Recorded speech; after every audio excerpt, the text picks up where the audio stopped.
Helo, a diolch am y cyfle i siarad gyda chi am Brexit. Wrth i ni recordio'r geiriau yma, mae'r cloc yn tician a'r 9 o Fawrth yn agosau.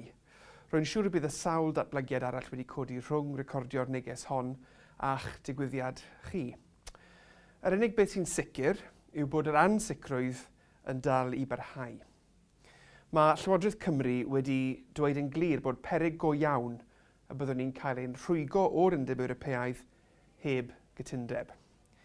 Bydde Brexit heb gytundeb yn amharu'n sylweddol arnom, yn niweidio'n economi, ein swyddi, ein masnach, ein gwasanaethau, ac yn y pen draw yn niweidio'n cymunedau.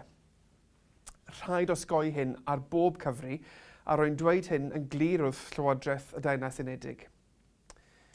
Hynny, rydyn ni'n cydnabod bod cyfrifoldeb arno ni fel Llywodraeth i baratoi ar gyfer sefyllfa o'r fath. Rhan o'n hymateb yw darparu'r cyngor diweddaraf am y paratoadau i'r cyhoedd trwy wefan Paratoi Cymru. Mae Paratoi Cymru'n cynnwys canllawiau a chyngor i ddinasyddion a sefydliadau am y camau sydd angen i Cymru i baratoi ar gyfer Brexit. While I can't give you an answer on the type of Brexit we will end up with, I can tell you about the exit the Welsh Government has called for. Through our white paper, Securing Wales's Future, and subsequent policy papers, we've published evidence, analysis and detailed proposals for a Brexit that would protect jobs, the Welsh economy and our communities. Looking at the Wales Civil Society Fforwm findings, we share many of the same concerns. I certainly share your concerns about the UK government's idea of a shared prosperity fund. We will oppose any proposals which would seek to bypass the devolution settlement and which would take back decisions and funding that has been devolved for nearly 20 years.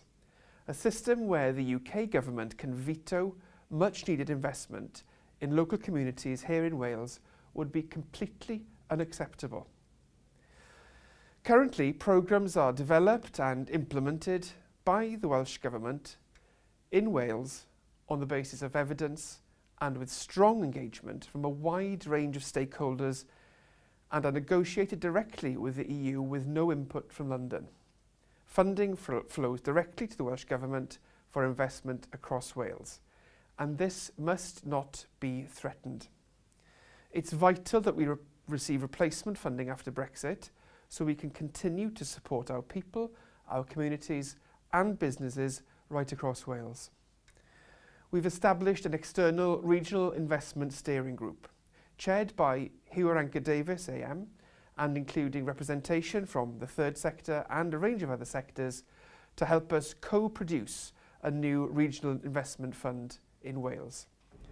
There is real concern that leaving the EU will see a retreat from the current EU environmental and animal welfare standards.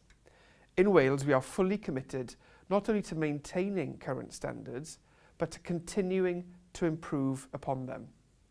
What about workers' rights?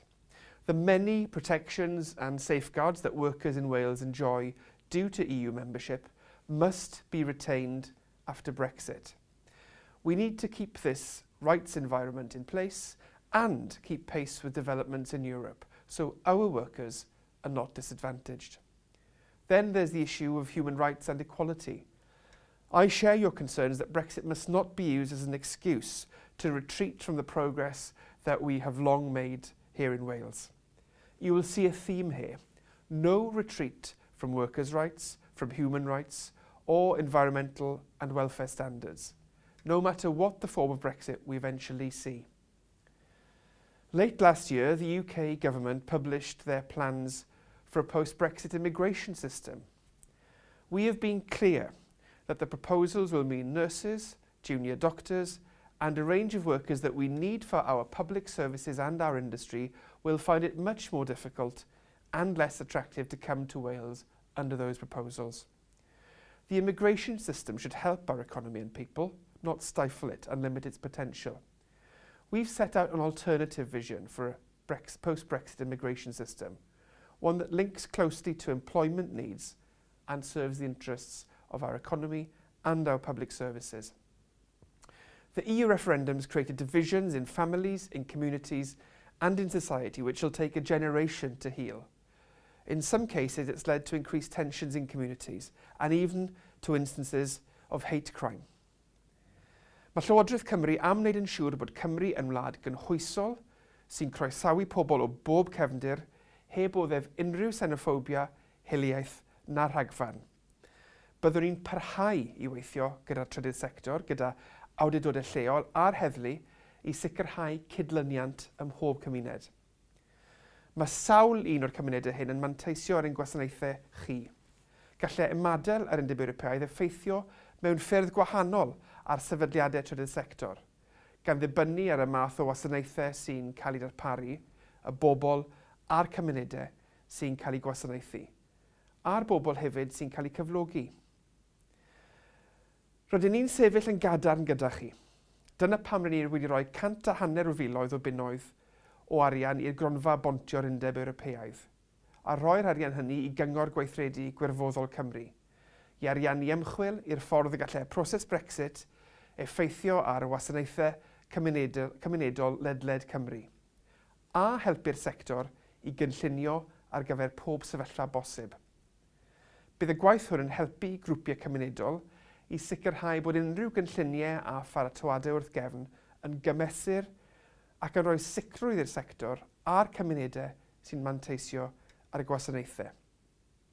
Rwy'n gwybod bod Brexit yn ymddangos yn frywychus.